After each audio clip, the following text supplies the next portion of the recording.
একটা সময় ছিল আমাদের এই জেনারেশনকে নিয়ে আমাদের মুরব্বীরা যারা সিনিয়ররা আছেন তারা প্রবীণরা বলতেন এদেরকে দিয়ে আসলে কি হবে, এরা তো এভাবেই সময়গুলো কাটিয়ে ফেলছে খেলায় খেলায়। আমাদেরকে নিয়ে এক ধরনের ওনাদের মধ্যে হতাশা কাজ করত। এমনকি প্রাইভেট বিশ্ববিদ্যালয়ের শিক্ষার্থী যারা আছে তাদেরকে নিয়ে আমাদের সমাজে অনেকে ভাবতেন এরা তো আসলে বাবা মায়ের আদরের সন্তান, এরা আর আন্দোলন সংগ্রাম এগুলো তো আর এরা তো এদেরকে দিয়ে এগুলো হবে না, এই টাইপের একটা চিন্তা ভাবনা অনেকের মাঝে ছিল।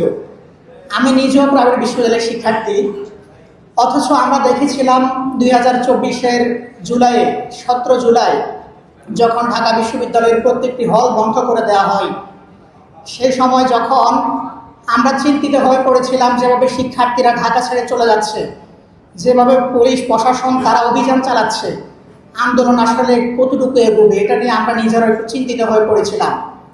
কিন্তু 18 জুলাই আমরা দেখি যেভাবে ঢাকা শহরের প্রতিটি গুরুত্বপূর্ণ স্পটে, সেই উত্তরা, রামপুরা, বাড্ডা হয়ে মিরপুর পর্যন্ত গুরুত্বপূর্ণ প্রতিটি স্পটে প্রাইভেট বিশ্ববিদ্যালয়ের শিক্ষার্থীরা যেভাবে দুর্বার আন্দোলন গড়ে তুলেছিল, আন্দোলনের কোন স্টেপ তারা যেভাবে হাতে নিয়েছিল, এমনকি তাদেরকে দমন করার জন্য তৎকালীন ফেসিবাদকে হেলিকপ্টার থেকে পর্যন্ত অস্ত্র তাদেরকে বোমা বর্ষণ করতে হয়েছিল।